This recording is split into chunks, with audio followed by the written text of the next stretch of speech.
Bon, on est à la semaine 11. On va commencer dans l'unité 3. On va commencer le cours sur les techniques d'activation utilisées en léger. Alors, vous pouvez toujours aller dans votre manuel vous avez votre manuel de EEG Recording Technique, là, and Activation Procedure, ici. Donc, vous avez là-dedans quelques chapitres sur les procédures d'activation. On les a ici. À partir de la page 129, vous avez les procédures d'activation. Bon. Alors, la façon que je vais le faire, là, on va voir un peu c'est quoi les méthodes d'activation, puis en même temps, je vais vous montrer des tracés d'électroencéphalographie, comment est-ce que ça change avec les techniques d'activation. Donc, c'est sûr que faut comprendre un petit peu, faut connaître un petit peu les ondes de base. Fait que je vais vous donner un petit cours rapide là-dessus. Vous allez voir ça beaucoup plus en détail avec Nathalie à la prochaine session. Attendez, je vais arranger mon micro. Ok, donc on va dans le manuel ici, là, vous les avez, les procédures d'activation. Hein. Vous avez ici partie 1, 2, 3. C'est très bien expliqué dans ça aussi. Vous avez plusieurs choses. Là. Nous, on va faire... puis regardez le premier ici, il est super bien fait, là. Le premier chapitre, Activation Procedure, ok, à page 129. C'est bien fait ça. Ensuite, il y a l'hyperventilation qui est bien faite ici. Vous en avez quelques-uns. Mais vraiment, là, vous avez ici la stimulation lumineuse, 1, 2 et 3. OK? Ça, c'est bien fait. On vous donne des bons exemples avec les ondes. Ce qui est important maintenant pour vous, c'est de savoir comment le faire. C'est de la technique. Alors, vous pouvez quand même regarder un peu qu'est-ce que ça veut dire les réponses anormales, normales. Mais c'est plus important en ce moment de comprendre la technique, à quoi ça sert. Et puis, vous avez aussi les contre-indications. Donc, ici, à la fin de ce chapitre, expliquer l'utilité des mesures, des méthodes d'activation. Donc, j'en ai expliqué dans le chapitre ici.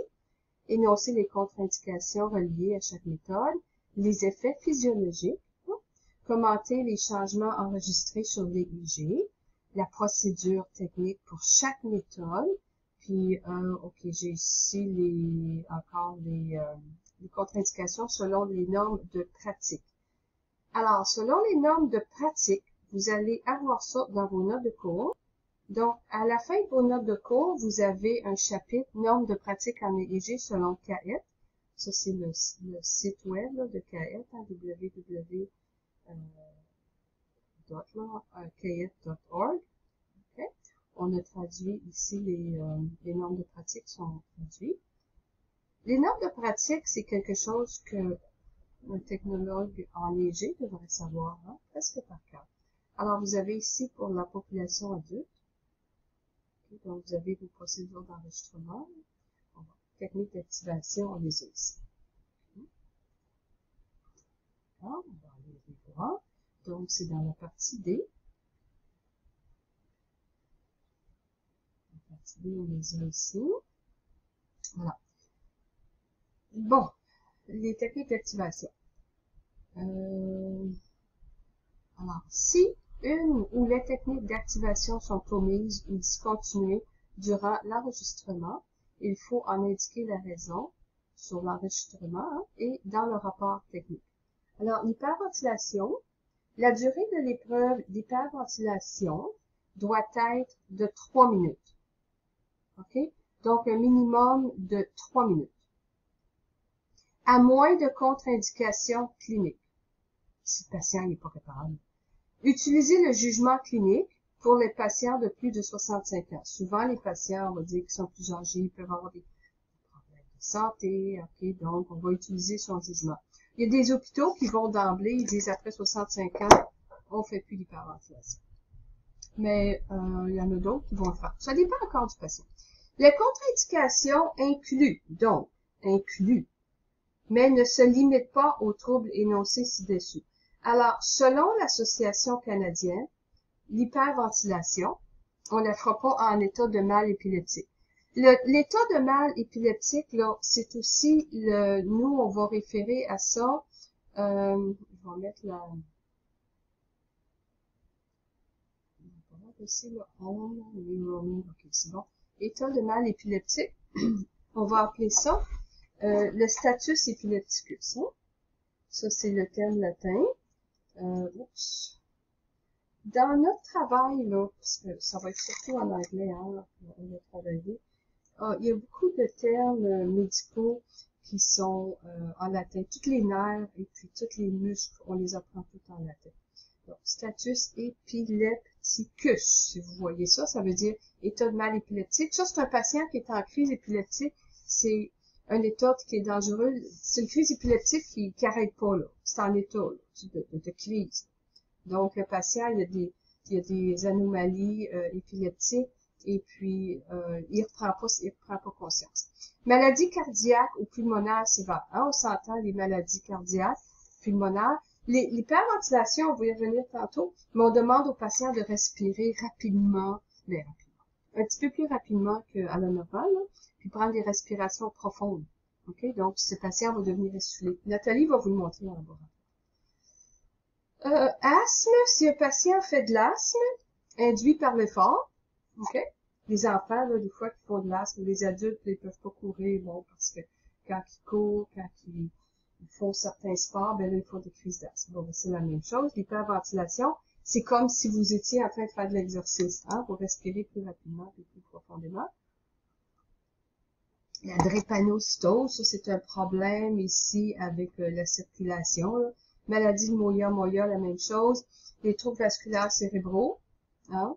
On fera pas l'hyperventilation. C'est comme si un patient il y a un accident, traumatisme crânien, il y a de la pression intracrânienne. Tu sais, on peut faire attention. Il y a pas de, on peut pas d'HV. Incapacité à comprendre ou exécuter la tâche en raison de l'incapacité mentale. OK?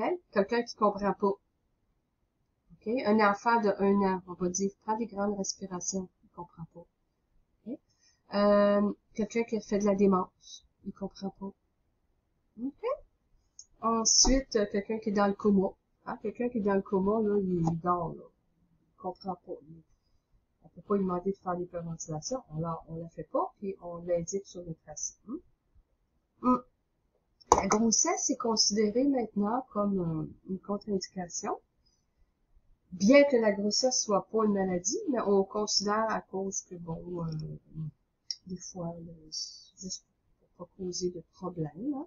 Alors, si le médecin traitant l'exige, puis que c'est autorisé par l'électroencéphalographiste. L'électroencéphalographiste, c'est qui?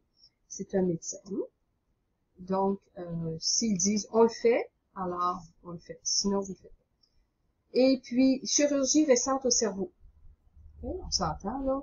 On mettra pas, on fera pas une grande circulation sanguine, disons, ou de la pression, hein, avec l'HV. Okay? Alors, en cas de doute, consultez le directeur médical du laboratoire ou le neurologue. Ensuite de ça, donc l'hyperventilation fait que la durée, c'est de 3 minutes chez l'adulte. Et puis, vous avez ici le reste, là, si les G ne démontrent aucun changement significatif au cours des 3 minutes de l'épreuve, et qu'il y a un doute d'épilepsie de type absence, eh bien, le protocole doit être prolongé. Ça veut dire, au lieu de faire 3 minutes, on va faire 5 minutes, ou on le répète. On le refait un petit peu plus tard durant l'enregistrement. Il faut noter le temps à toutes les 30 secondes. Hein? Parce que des fois, il y a des programmes qui le mettent, des fois, il y a des programmes qui le mettent pas. Fait qu'à toutes les 30 secondes que le patient fait ses respirations, il faut le noter sur le tracé. L'évaluation qualitative des efforts. Donc, est-ce que le patient, il se force ou le patient fait semblant? C'est simple, là, c'est juste ça. Il faut l'écrire sur le tracé. Donc, le patient doit être encouragé. Ça, c'est Nathalie qui va vous montrer ça dans le laboratoire. Comment encourager le patient, lui parler. Puis ça, il faut que ce soit documenté. Parce que c'est une épreuve qui est importante pour certains types d'épilepsie. Okay? Alors, si le patient fait pas d'effort, ben c'est comme s'il avait rien fait. Il faut le noter. Le médecin, lui, quand il fait son analyse, ben il veut savoir si le patient s'est forcé un peu. Hein? Donc, là, on va dire bon effort, effort pauvre, ce qui arrive durant l'examen. Et puis, l'hyperventilation devrait être réalisée en utilisant le même montage au moins 1 minute avant et 2 minutes après l'épreuve. Qu'est-ce que ça veut dire? Donc, disons que vous avez un montage antéro-postérieur longitudinal comme le double banane. Vous allez faire l'enregistrement. Vous allez faire 1 minute normale. OK? Là, vous faites votre hyperventilation pendant 3 minutes avec le même montage. Parce qu'on compare des pommes avec des pommes et non pas des pommes avec des bananes. OK? Ben là, ça va être des bananes, double banane. On fait un montage double banane, 1 minute. Après ça, on continue en double banane avec notre hyperventilation. Puis on fait 2 minutes après. OK? Ce qu'on appelle le post-hyperventilation, encore avec notre montage double banane. Donc, les protocoles, vous les avez, comme je vous ai dit, dans vos notes de cours.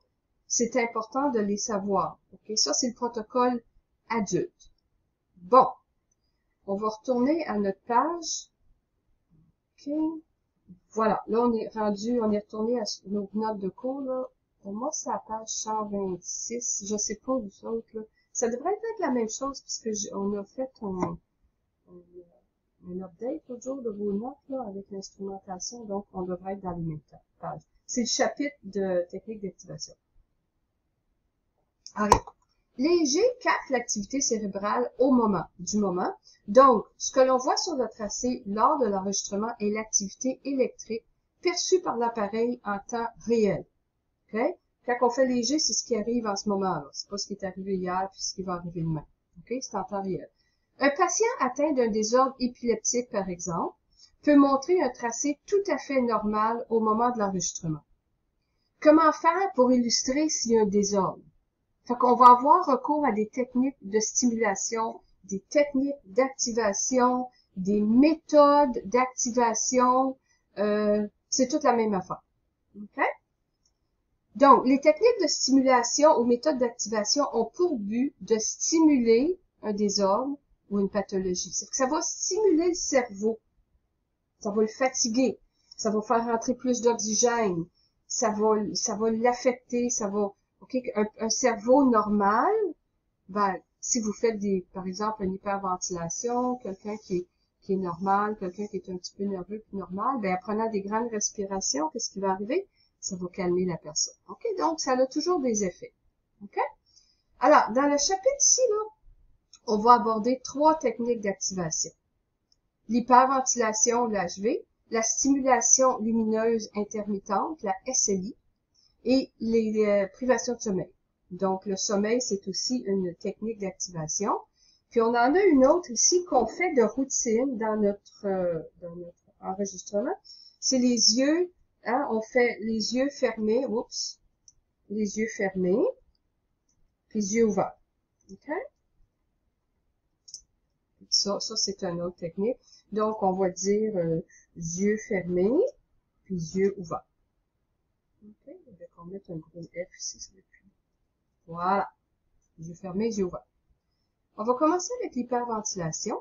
Alors, certains désordres épileptiques peuvent être stimulés en utilisant une méthode d'activation très simple comme l'hyperventilation. Dans les cas de crise épileptique généralisée de type absence, okay, type absence par exemple, des respirations profondes maintenues quelques minutes peuvent faire apparaître des pointons de l'activité là qui est typique à l'épilepsie de type absence. Il faut noter alors que le déclenchement d'une anomalie électrographique n'est qu'une éventualité. Ça veut dire, bon, ça arrive en même temps. La technique d'hyperventilation de HV est utilisée dans les crises épileptiques de type absence, les crises complexes partielles, pour mettre en évidence un foyer d'ondes lentes. Un foyer d'ondes lentes, c'est toutes des ondes dans les fréquences θ et delta. Bon, ici, j'ai trouvé un petit exemple de tracé normal. Là. Vous avez entre 2 lignes pleines ici, là, les grosses lignes foncées, vous avez 1 seconde. Là. Donc, on a combien ici? On va aller voir nos fréquences. Là. On a 1, 2, 3, 4, 5, 6, 7, 8, 9. Hein? On a 9 Hertz en arrière ici. À gauche, on va aller voir à droite. J'en ai, on va aller chercher ici. 3, 4, 5, 6, 7, 8, 9. Fait qu'on a 9 Hertz en région postérieure. Le patient ici a commencé son hyperventilation. Okay? Ce qu'on voit à l'avant, là, les bosses comme ça, là, regardez FP1, F7, FP1, F3, FP2, F4, FP2, F8. Ça, c'est des mouvements des yeux, hein. Ça arrive en même temps parce que les deux yeux fonctionnent toujours en même temps. Donc, vous avez des mouvements, le patient est un petit peu nerveux ici. Des mouvements. Okay. Ensuite, de ça, c'est 3, OK. Puis vous avez vos autres activités. Donc, les activités qu'on retrouve là-dessus, à l'éveil, c'est tout plus haut que 8 Hertz. Chez l'adulte. Lui, si c'est un jeune patient, il peut avoir des fois des activités un petit peu plus lentes, mais pas vraiment. D'accord? Donc, il commence son HV. Il commence son HV ici. Puis comme on a vu dans les autres notes, on fait les techniques d'hyperventilation pour les crises épileptiques de type absence, les crises complexes partielles, pour mettre un foyer d'onde lente en évidence. Fait qu'un foyer d'onde lente, on va parler des ondes qui sont plus lentes que 8 Hz. Okay? Quand on fait l'HV, on peut avoir des ralentissements de l'activité. Mais les ralentissements vont se produire sur toutes les électrodes, voyez-vous, toutes nos dérivations, là, en 3 minutes. On va dire qu'il y a un ralentissement bilatéral. Vous voyez ici? Comme ça. Et on est parti de ça. Le patient faisait son HV, ça veut dire qu'il a fait un bon HV, il a bien fait sa technique. Et puis, c'est une réponse normale, comme ça ici. Okay, il y a eu du ralentissement généralisé. Ce qui est pas normal, c'est s'il y avait du ralentissement juste à un endroit, comme en temporal, à T3 ou à T4. S'il y avait du ralentissement qu'on dit focalisé à une place seulement, ça serait pas normal. OK? Vous avez ici, c'est bien expliqué dans le livre, la technique, comment faire ici. Bon, on va aller voir nos notes de cours. Alors, comment est-ce qu'on fait l'HV? Le patient prend des respirations profondes, inspiration et expiration profonde. Surtout l'expiration, en maintenant les yeux fermés pendant au moins 3 minutes. Okay? Donc, vous expliquez en début d'examen, quand vous mesurez, vous expliquez au patient ce que vous allez faire. Puis quand vous commencez l'HV, vous lui expliquez. Avant de commencer, lui, il a les yeux fermés, il est calme, vous lui expliquez qu'il va prendre des grandes respirations, puis avec des grandes expirations. Okay? Un petit peu plus vite que la normale. Habituellement, on respire à peu près, je pense, c'est 15 fois à la minute. Avec l'HV, ça va être environ 20 fois à la minute. Okay? Un petit peu plus rapidement. On commence pas à compter les respirations, là. Mais disons que il y a des gens qui les ont comptés, puis c'est à peu près comme ça que ça se fait. OK? Comme on a vu tantôt dans les normes de pratique, l'enregistrement se fait sur un montage bipolaire antéro-postérieur qui doit être maintenu tout au long de l'opération, hein, tout le temps qu'on le fait. Je ne lirai pas ça avec vous autres, là, où vous êtes capable de lire ça. Bon, fait qu'on fait l'hyperventilation 3 minutes, puis après l'hyperventilation, on calcule une autre période d'environ 1 minute et demie. Ça s'appelle le post-HV. Hein?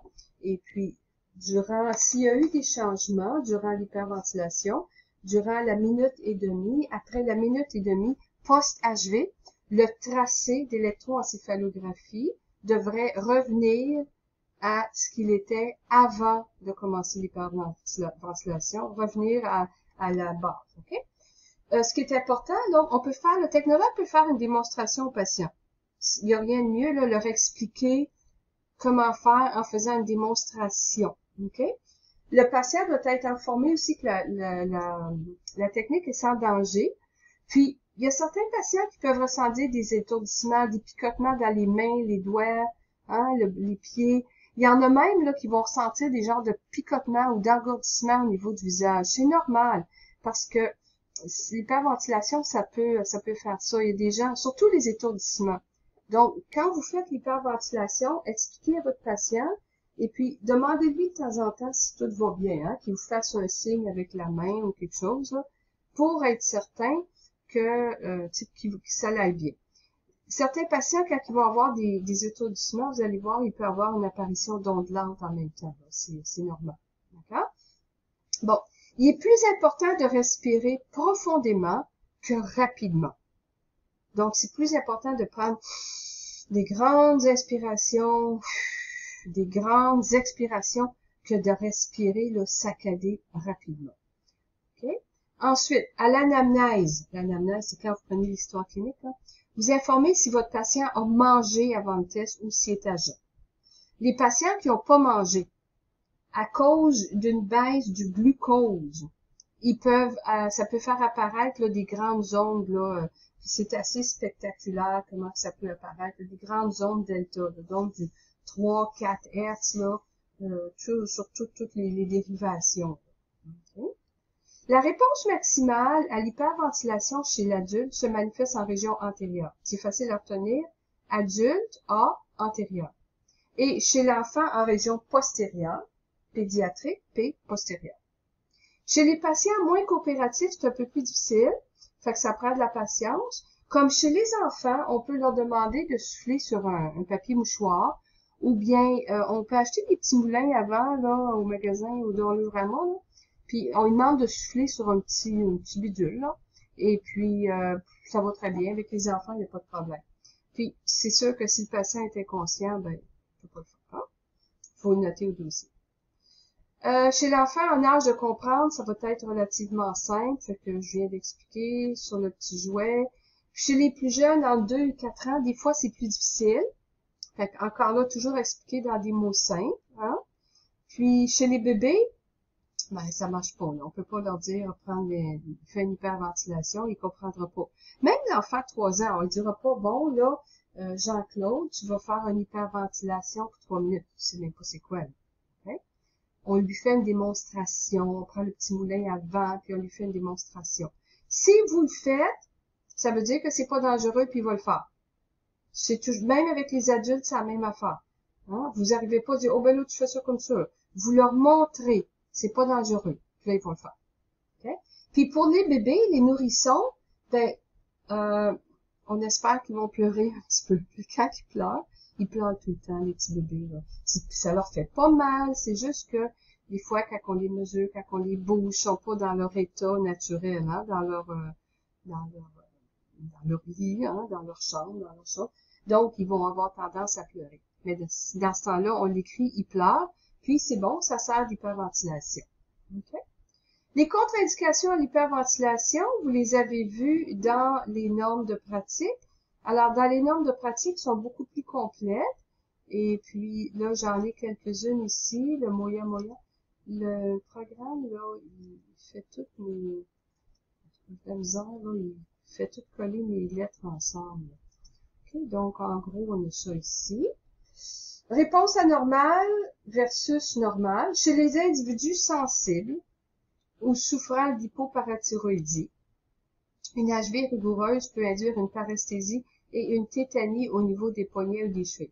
J'en ai jamais vu, mais ça peut faire ça. Une réponse normale à l'HV, c'est quoi?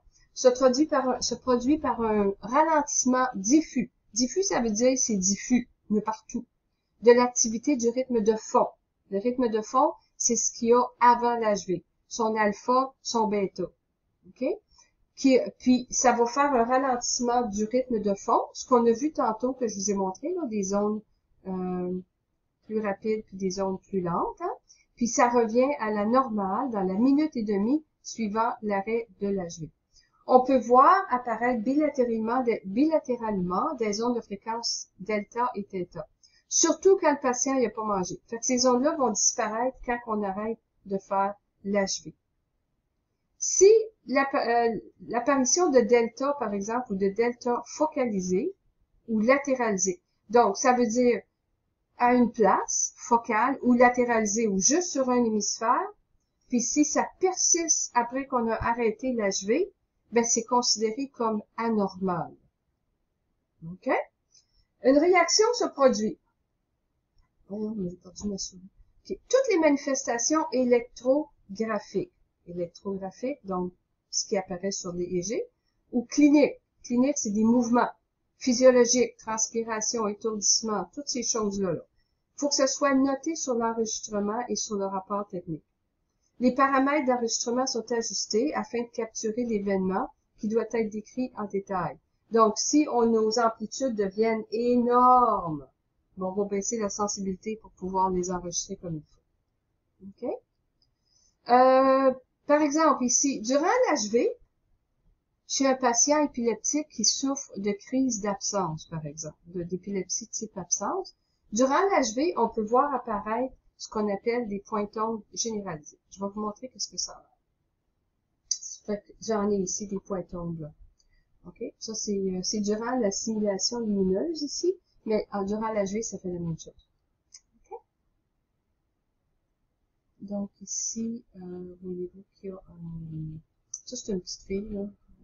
Tracé d'une petite fille. 12 ans, je pense, 11-12 ans. Donc, on a son activité de fort ordinaire. Ici, voyez-vous en région postérieure. Hein? On l'a ici, là. Puis, là, ici, c'est la stimulation lumineuse, mais l'HV, ça fait la même chose. Qu'on aurait une cessation de l'activité normale, puis on a ce qu'on appelle des pointons. Regardez ici, là, c'est ça. Point, onde. Point, onde. La pointe est là, puis l'onde est là. Pointe, onde. OK? Il y en a sur toutes les dérivations, donc c'est généralisé. Puis la pointe onde, il y en a 3 par seconde. 1, 2, 3. Donc c'est des pointes ondes 3 Hz généralisées. Ça, c'est anormal. C'est une réponse à l'HV dans le cas d'épilepsie de type absence. Ça dure combien? 1, 2, presque 3 secondes. Hein? Si on part d'ici, ça dure environ 3 secondes, puis le tracé revient à la normale. Ça, c'est une réponse anormale. Okay? On avait en haut ici, là, le tracé de base. Ça, c'est une réponse normale. Donc, on a des ralentissements diffus, généralisés. Hein? Ici, on a du θ. Si on compte, j'en ai 1, 2, 3, 4, 5, hein, du θ. Ici, j'ai du delta, là. Les grandes ondes. Ça, là, c'est du delta ici. OK? Ça, c'est diffus. Généralisé ici, là. C'est tout ralenti. Ça, ici, on va voir la différence. Ça, c'est pas normal. OK? Ça, c'est épileptique. Donc, durant l'HV, vous notez l'apparition de pointons de 3 Hz généralisés, ce que je viens de vous montrer. La tâche du technologue, c'est de vérifier si le patient est inconscient ou non durant cette phase-là. Alors, ce qu'on fait là, on peut faire pratiquer au patient durant l'enregistrement. Hein? On sait que le patient est épileptique, qu'il fait des épilepsies type absence. Alors, on peut lui faire pratiquer quelque chose. C'est que durant l'enregistrement, on lui dit on lui donne un nom, par exemple. On dit chat, ou bien chien, ou auto, OK? Des petits mots simples. Puis là, on dit, faut que tu te souviennes du mot. OK? Là, tu fais l'enregistrement, tu dis au patient, OK, maintenant, souviens-toi du mot chat. Puis là, vous continuez l'enregistrement, puis 30 secondes après, vous lui dites, ou 15 secondes, vous lui dites, c'est quoi le mot que je t'ai demandé de te rappeler? Là, il va dire chat. Là, OK. Vous faites l'exercice 2-3 fois, puis vous faites l'HV. Puis au moment de l'HV, si vous voyez des pointons, vous lui dites, OK, souviens-toi maintenant du mot chien ou chat. Puis quand il a fini de faire ses pointons, qu'elles arrêtent, vous lui demandez s'il se souvient du mot. Okay? Donc ça, c'est important pour des renseignements importants pour le médecin, pour voir si le patient il est inconscient ou non durant la phase durant la crise électrographique, là, quand il y a apparition de points. Okay? Donc, vous avez ici, ça renseigne au niveau de la conscience, etc., etc. On peut demander aussi au patient d'ouvrir et de fermer les yeux. Donc, il y en a qui peuvent ouvrir les yeux, il y en a qui n'entendent pas, et il y en a qui vont entendre. Chez en population pédiatrique, donc en bas de 18 ans, là, on recommande un HV de 5 minutes. Okay? Chez l'enfant, c'est un petit peu plus long. Alors, qu'est-ce qui se passe quand on fait l'HV? Chez l'adulte en santé, l'HV va produire un échange d'environ de 20 à 50 litres d'air par minute. Okay? Bon, vous pouvez lire tous les détails, là. Alors, quand on fait l'HV, on demande aux patients d'expirer, okay, de faire des grandes expirations. Il fait sortir le CO2. Okay? Ce qui fait qu'on prend une inspiration, quand on respire ordinairement, c'est que on a du CO2, hein, du dioxyde de carbone. Là, on a du dioxyde de carbone dans le sang, fait que là, notre corps, il envoie des messages, là, à notre cerveau, là, dans le tronc cérébral, là, si je me souviens bien, qui dit, bon, ben là, ça me prend de l'oxygène, fait que prends une inspiration. Fait que là, quand tu inspires, tu vas chercher l'oxygène qui est dans l'air, elle rentre dans les poumons. Les poumons, là, ça va s'attacher à l'hémoglobine dans le sang, hein, le fer, tout ça, là. Puis là, hop, ça va réoxygéner ton sang qui redevient rouge, qui passe dans les veines. Puis là, après ça, il va aller nourrir les cellules. Après ça, il va aller chercher les cochonneries des cellules. Hein, il va venir bleu, le CO2. Puis là, il rentre dans les artères, puis il rentre dans le cœur, puis pomper des poumons, etc., etc. Ça marche? C'est ce qui fait qu'on prend une inspiration puis une expiration. Quand on fait l'HV, on fait sortir le CO2 en grande quantité. Ça s'appelle de l'hypocapnie. Capnie, c'est pour CO2, puis hypo, c'est en bas, une baisse. Fait que ça, ce que ça fait, ça va produire une constriction des vaisseaux sanguins. Parce que, quand vous provoquez une hypocapnie, okay, vous faites sortir le CO2. Fait que ça envoie un message à votre corps que vous n'avez pas de CO2 dans le corps, que vous avez suffisamment d'oxygène. OK? C'est comme c'est un peu paradoxal. OK? En réalité, là, vous n'avez pas plus d'oxygène dans le corps. Mais en faisant sortir, en forçant plus de CO2 à sortir, c'est comme si vous provoquez une fausse état, OK? Une fausse état d'oxygénation. Fait que ça envoie un faux message que ça dit oui, j'ai assez d'oxygène. OK? Mais en réalité, là, vous en avez pas assez d'oxygène. Alors, si le corps pense que vous avez assez d'oxygène, ben les vaisseaux sanguins vont rapetisser. Il va y avoir une vaisseau sanguin, une vasoconstriction, puis vous allez avoir une diminution du flot sanguin périphérique à travers votre corps. Hein? Parce que quand on respire normalement, OK, vous respirez normalement, là, en prenant de l'oxygène, les vaisseaux sanguins vont s'élargir, puis ils vont passer le sang qui est oxygéné, puis après ça, ben, ça rentre dans les artères, puis ça repart. Quand vous faites de l'exercice, okay, que vous sollicitez vos muscles, OK, même quand vous mangez puis vous digérez, OK, vos muscles sont sollicités, ils ont besoin de plus d'oxygène, OK? Fait que là, il va y avoir une augmentation du flux sanguin. Fait que les vaisseaux sanguins vont devenir plus gros, puis il va y avoir plus, le flot sanguin va augmenter parce que vous avez besoin de plus d'oxygène. Okay? Mais quand vous faites un HV, une hyperventilation, vous envoyez un faux message à vos vaisseaux sanguins, puis à vos poumons, tout ça, là. Donc, c'est comme si vous aviez assez d'oxygène, fait que là, vous allez avoir une vasoconstriction. OK? Fait que la circulation sanguine corporelle et cérébrale diminue. Ça peut engendrer une hypoxie cérébrale. Hein? Donc, c'est que là, vous manquez d'air au cerveau. Puis, ça peut même aller jusqu'à la perte de conscience. C'est pas dangereux, là. Parce que, je veux dire, personne si on veut, votre système de survie va faire qu'à un moment donné, vous allez respirer, là. OK? Fait que c'est pas dangereux, il n'y a pas de danger. OK? Donc, ça peut aller jusqu'à une perte de conscience. Puis, chez les jeunes, des fois, là, moi, d'expérience, là, les jeunes, des fois, puis même les gens plus âgés, mais on va avoir ça plus autour de la puberté. Hein, quand il y a les changements d'hormones, puis tout ça, puis là, les jeunes là, sont un peu perdus parce qu'il y a des nouvelles choses qui se passent, ils ont des nouvelles idées, c'est tout hormonal, là.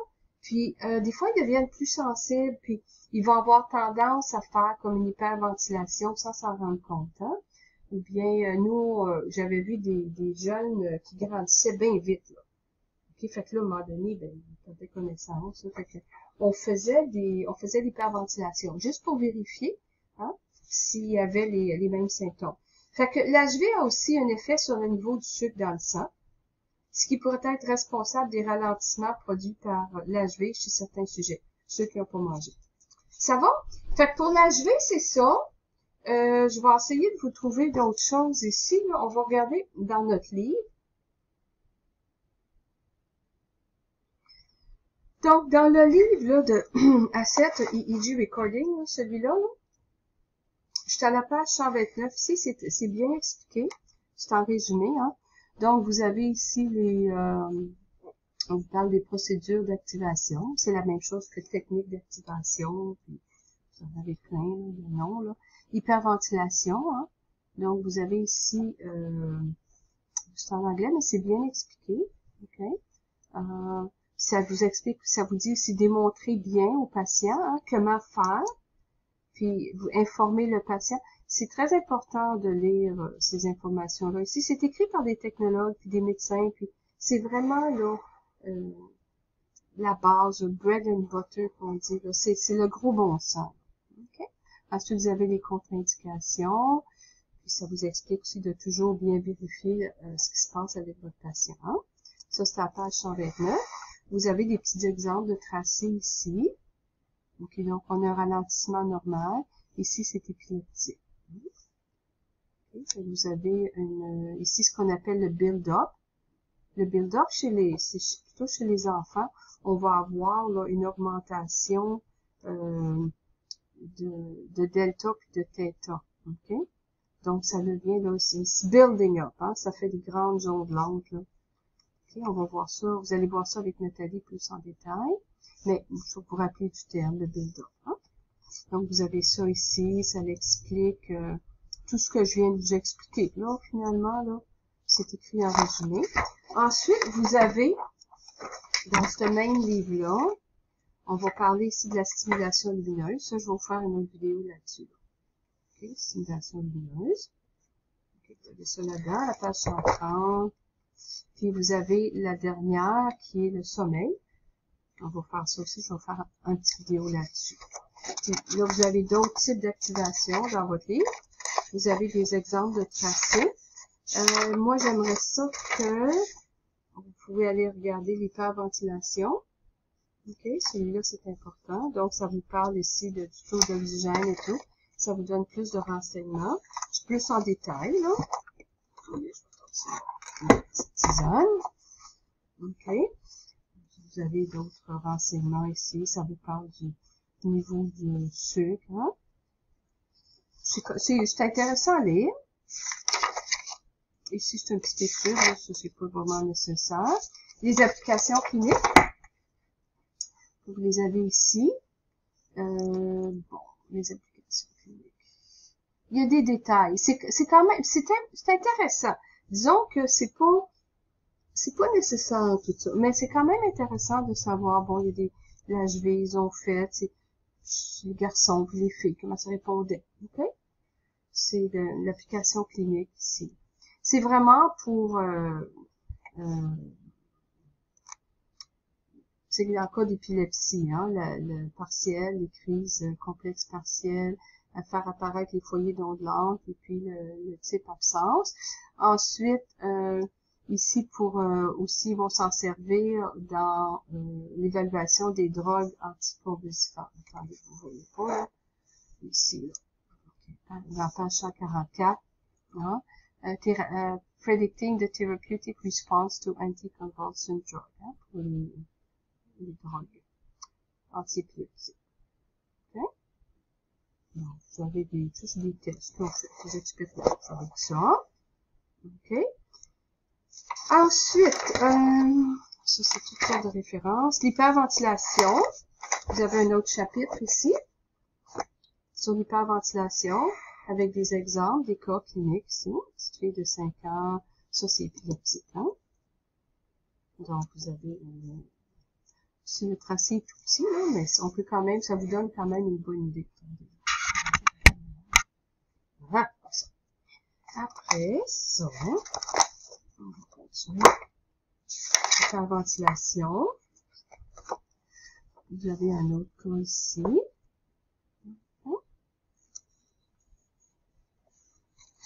Ici, des statistiques.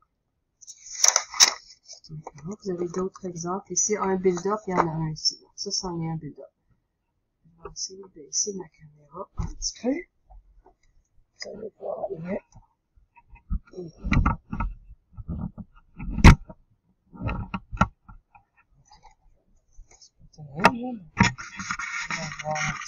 OK. Voilà. Donc, ici, une petite fille de 5 ans. Fait que voyez-vous les grandes ondes? On est à page 152. Vous avez les grandes ondes ici. Si on regarde la fréquence de ça, c'est quand même à peu près 4. 1, 2, 3, 4. C'est pas des pointons, ça, c'est des delta. OK? Donc, c'est ça un build-up ici. Puis, vous en avez un autre ici, un patient de 15 ans, avec épilepsie, complexe partiel. Et puis, durant son HV, il y a eu un beau build-up aussi. Là, la sensibilité est un petit peu plus basse, on voit mieux, hein? OK? On voit son build-up ici durant l'HV. C'est plus en région antérieure. Et on continue dans ce livre-là. Vous avez plusieurs informations. Comment le faire. Il y a beaucoup d'informations sur l'HV. Puis l'autre chapitre, ça va être la stimulation lumineuse. Donc ça va être dans une autre vidéo, parce que là, ça fait